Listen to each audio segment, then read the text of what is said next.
আজকে ষাঠিরের দিন, আজকে ষাঠিরের দিন যদি ভালো ভালো যদি একটু খেতে দিই, এই ছেলেটা যতদিন দুনিয়াতে বাঁচবে দুধে ভাতে খাবে নাকি?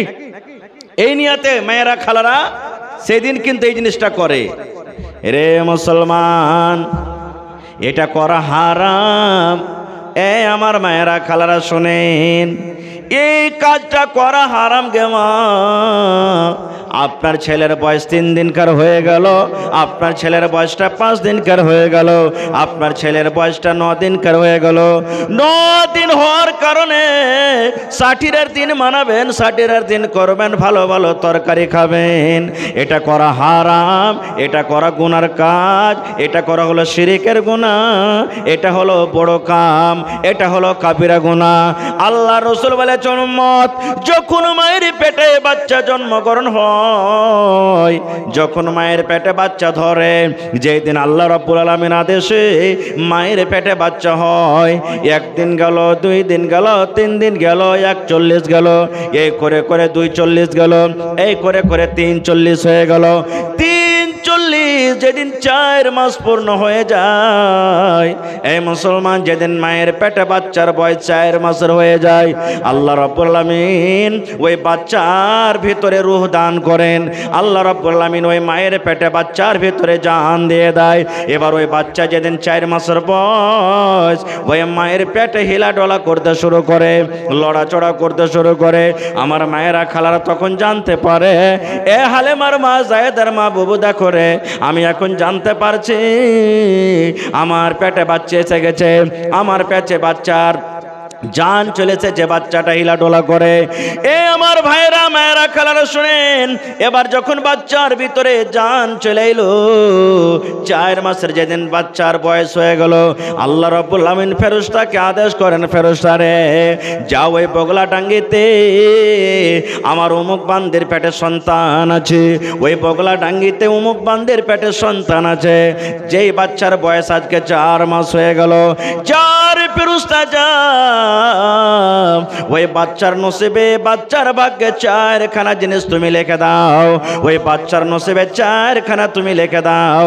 4খানার মধ্যে 1 নম্বর হলো, এই বাচ্চাটা দুনিয়াতে কতদিন বাঁচবে, এই বাচ্চাটা নকরি করে খাবে, এই বাচ্চাটা হাল চালিয়ে খাবে, এই বাচ্চাটা দোকানদারি করে খাবে, এই বাচ্চাটা ডাক্তারি করে খাবে, এই বাচ্চাটা দুনিয়াতে কি করে খাবে। আল্লাহ রাব্বুল আলামিনের আদেশে মায়ের পেটে লেখা হয়ে যায়। তার আগে বন্ধুরে, আল্লাহ রাব্বুল আলামিন সর্বপ্রথম কলমকে আল্লাহ তৈরি করেছিলেন, ওই কলম তখনই লিখে দিয়েছেন, হোসেন মাওলা দুনিয়াতে কি করে খাবেন, মাওলানা আক্তার সাহেব দুনিয়াতে কি করে খাবেন, মাওলানা মফিজউদ্দিন সাহেব দুনিয়াতে কি করে খাবেন, আব্দুর রহমান দুনিয়াতে কি করে খাবে, আব্দুল্লাহ দুনিয়াতে কি করে খাবে, হালেমা জায়েদা দুনিয়াতে কি করে খাবে, সব কলম লিখে দিয়েছেন।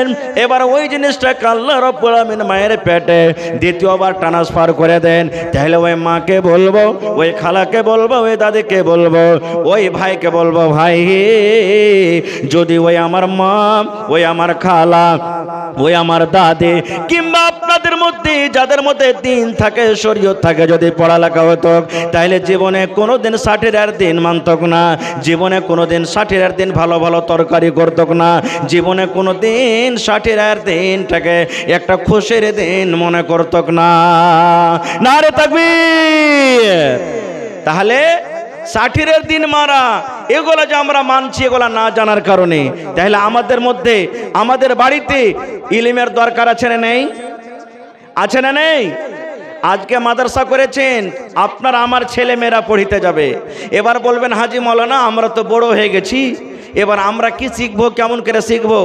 প্রথম নম্বর কথা, ইলিম কোনোদিন বুড়াই না। ইলিম না বুড়া দেখে না ছোড়া দেখে, ইলিম জীবনে কোনোদিন বয়স দেখে না। খুব আপনারা জানছেন, সবাই জানছেন, এই জিনিসটা শুনেছেন, পড়েছেন, যে হযরত আবু বকর রাদিয়াল্লাহু তাআলা আনহু আল্লাহ নবীর এটা শ্বশুর, আল্লাহ নবীর এটা শ্বশুর, বড় হ্যাঁ ইলিম শিখেছেন।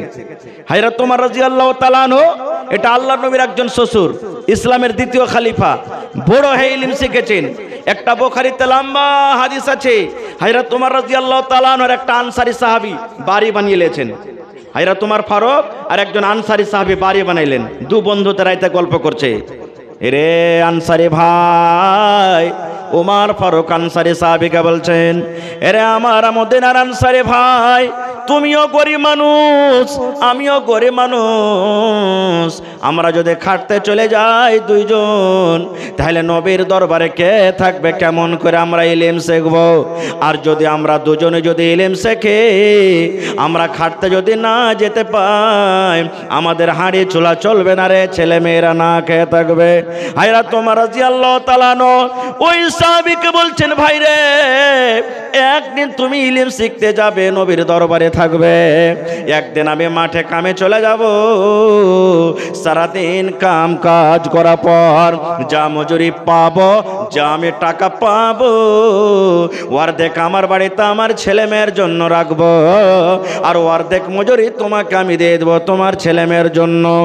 আর আনসারী ভাই রে, নবীর বাড়িতে এশার নামাজ পর্যন্ত যা তুমি শিখবে, এশারের নামাজের পর কিংবা ফজরের নামাজের পর নবীর বাড়িতে থেকে, নবীর সাথে থেকে যা তুমি ইলম শিখবে, তুমি আমাকে বসে বসে বসে গোটা দিনের ইলমটা আমাকে শিখিয়ে দেবে।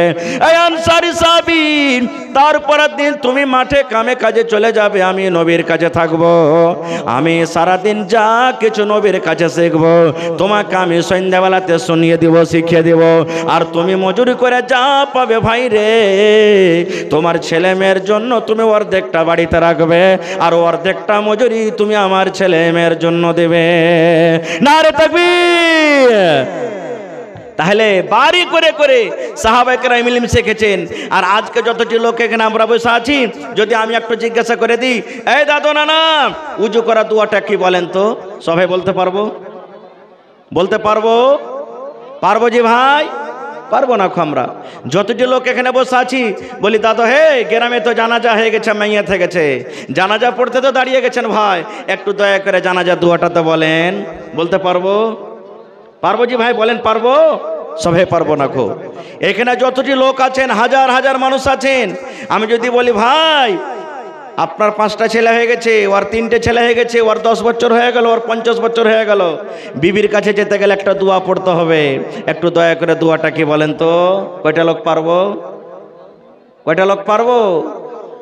এগুলো আমাদের শিখার দরকার নাই। কোনো মৌলানার কাছে আমরা বসবো না, কোনো মসজিদের ইমামের কাছে বসবো না, যারা জানছে তাদেরকে আমরা জিজ্ঞাসা করব না। ভাই মুসলমান, বিবির কাছে যাবেন, যদি আপনি দোয়াটা না পড়েন কতখানি আপনার নোকসান হবে জানেন? ক্ষতি হবে।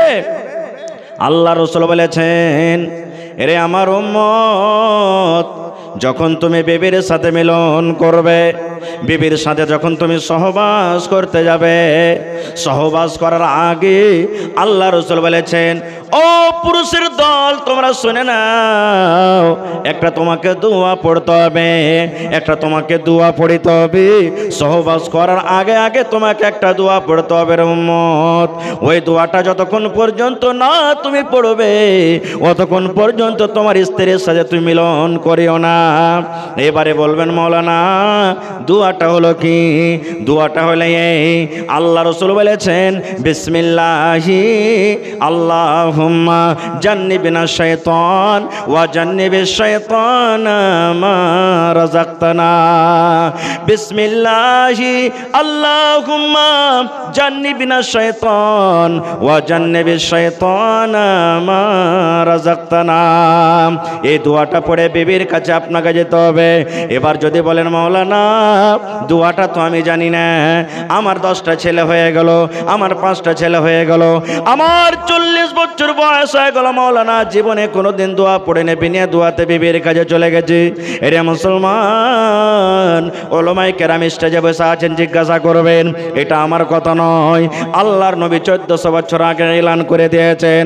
ও আমার উম্মতের দল তোমরা শুনে নাও, যদি কোনো আমার উম্মত বিনা দোয়াতে যদি বিবির কাছে চলে যায়, তাহলে তার কতখানি ক্ষতি হতে পারে, তার সাথে কি ঘটতে পারে শুনে নাও। আল্লাহ রাসূল বলেছেন, উম্মত রে, যতবার তুমি বিনা দোয়াতে বিবির কাছে মিলন করেছো, যতবার তুমি বিনা দোয়াতে বিবির সাথে তুমি সহবাস করেছো, অতবার তোমার সাথে সাথে তোমার বিবির কাছে শয়তান গিয়েছে। যতবার তুমি তোমার স্ত্রীর সাথে গেছো বিনা দোয়াতে, অতবার শয়তান তোমার সাথে সাথে গেছে। এবার বলেন আপনার আমার স্ত্রীর দিকে যদি একটা অপর বেটি ছেলে একটু খালি মুচকি মেরে হেঁচে দেয়, কাইল হ্যাঁ বোরকা পঞ্চায়েতে বসিয়ে দেবো, তারপরে আর বলবে এই শালার বেটা শালা আমার স্ত্রীর দিকে নজর করেছে, ওকে জরিমানা করব, কত মায়ের পিঠ দাঙ্গা ফাসাদ হবে। আর যে জিনিসটা চোখে দেখতে পাই না, আমার আপনার স্ত্রীর কাছে যে বিনা দোয়াতে যাচ্ছি আর যতবার গেছি শয়তান যে যায়, তাহলে কত বড় নোকসান হলো, ক্ষতি হলো। এই জিনিসটা কোথায় আপনি শিখবেন? কার কাছে শিখবেন? একটা মৌলানার কাছে, একটা মাদ্রাসাতে আপনি শিখবেন। তাহলে মাদ্রাসার দরকার আছে না নেই? আগেকার দেখবেন আমার মায়েরা খালারা, এখন তো আল্লাহর রহমতে বানাত হয়েছে, মাদ্রাসা হয়েছে, পড়ালেখা করে মেলায় আল্লাহর রহমতে সুধরে গেছে। না হলে আগেকার মা খালারা, আমরা যখন ছোট ছিলাম আমাদের মায়েরা আমার সাথে করেছে, আপনাদের সাথে করেছেন। যখন রাতের বেলাতে যখন পেশাব করতে যখন উঠেছি, তখন মা খালার একটা দোয়া শেখাইতো, এই পড় রে, দোয়াটা পড়। কি দোয়া? তুই রাইতে মুইতে দিচ্ছিস, পেশাব করছিস, দোয়াটা পড়। দোয়াটা পড়তে গেলে তুই পেশাব করবি না। কি দোয়া? এক বাত্তা, দো বাত্তা, তিন বাত্তা, ঘর সত্তা বাহির মত্তা। পড়তো না পড়তো না বলেন? যদি ছেলেটা যদি নিন্দের চোখে না পড়তো, মরা বিছানা মুছে পড়বি না। এক বাত্তা, দো বাত্তা, তিন বাত্তা, ঘর সত্তা বাহির মত্তা।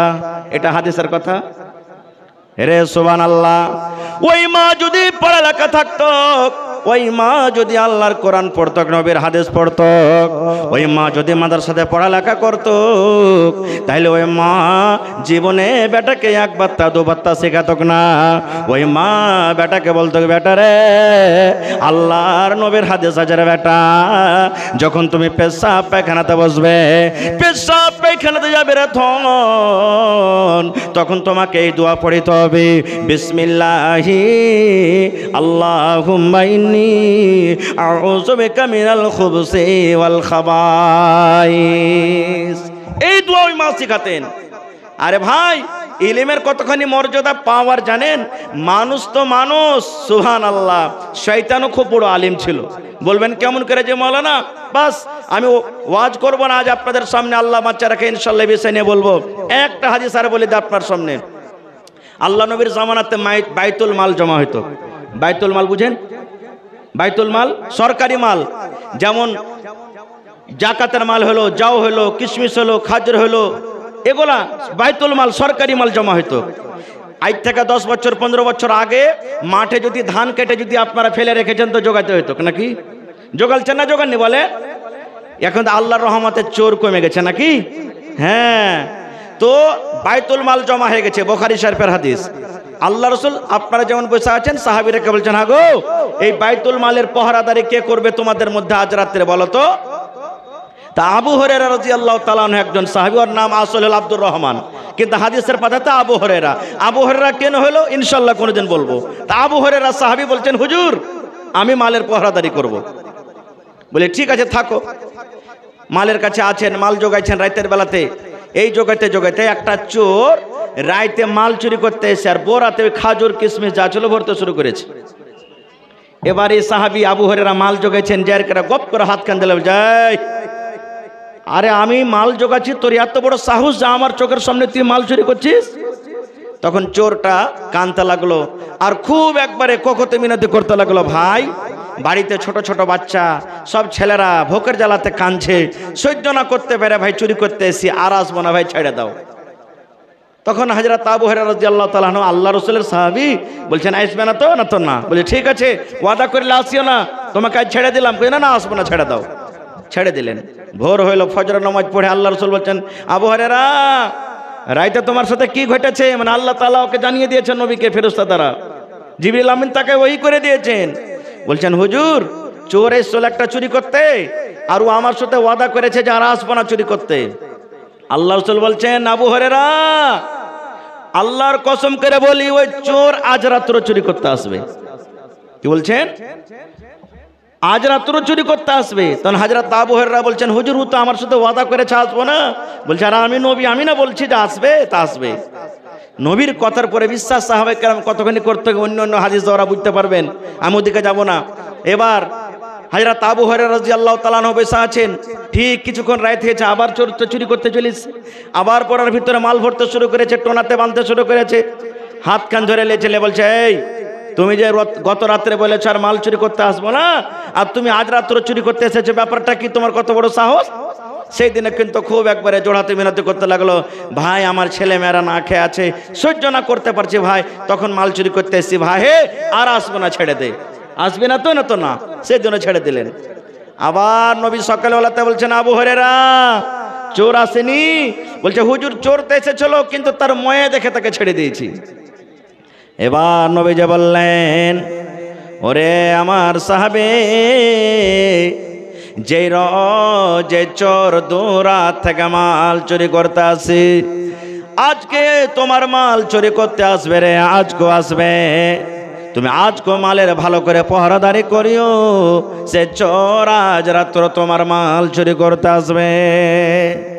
হযরত আবু হুরায়রা বলছেন, হুজুর ও যে আমার সাথে ওয়াদা করেছে আসবো না, বলছে আরে আসবে, আমি বলছি আসবে, কিন্তু হ্যাঁ শোনো, আজকে 3 নম্বর রাত হবে, ওকে যখন ধরবে তো ছাড়িও না, আমার দরবারে ধরে নেসিও। চোরকে ছাড়িও না, আমার দরবারে তাকে টেনে আনবে। বলছে ঠিক আছে। ঠিক 3য় রাতে আবার মাল চুরি করতে চলে এসছে।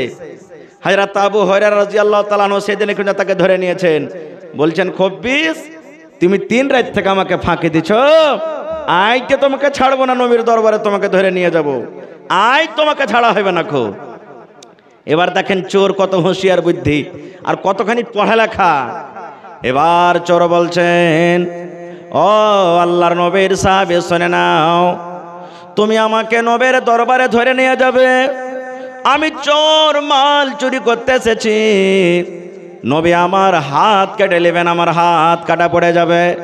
কারণ যারা চুরি করে শরীয়তের ফয়সালা, যারা চুরি করে তাদের হাত কাটা পড়ে। এই আল্লাহ নবীর সাহাবী শুনে নাও, যদি তোমাকে একটা দোয়া শিখিয়ে দিই, তোমাকে আমি একটা মন্ত্র শিখিয়ে দিই, তোমাকে যদি আমি একটা দোয়া শিখিয়ে দিই, তাহলে ওই দোয়া শিখার বিনিময়ে তুমি আমাকে রেহাই করবে কি করবে না? ওই দোয়া শিখার কারণে তুমি আমাকে ছাড়বে কি ছাড়বে না বলো? এই যুগেকার যদি আমরা মানুষ হইতাম, আমার চোর ধরা পড়তো কিরকম, তো কি বলতাম? সাহালার বেটা সালা, রাত দিন চুরি করে খাইছে আর বেলু দুয়া শিখাইবে। চোর কোনোদিন দুয়া শিখেছে?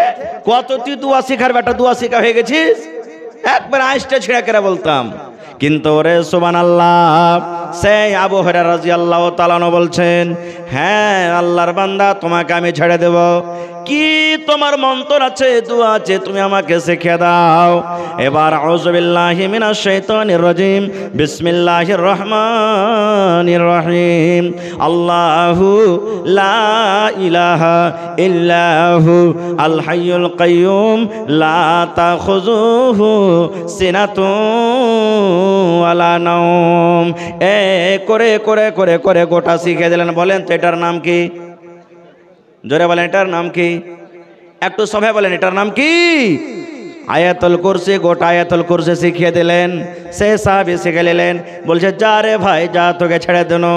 আবার চোর বলছেন, আল্লাহর বান্দা, তুমি আয়াতুল কুরসি তুমি শিখে নিয়েছো, তোমাকে আমি মন্ত্র শিখিয়ে দিয়েছি, কিন্তু দোয়াটা শিখে কি হবে, কি লাভ আছে?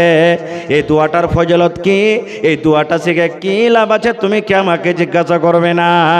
এবার আবু হুরায়রা বলছেন, হ্যাঁ আল্লাহর বান্দা, এই দোয়াটা তুমি আমাকে শেখাইলে, এই দোয়াটা শিখে আমার কি লাভ আছে, কি হবে তুমি বলো তো?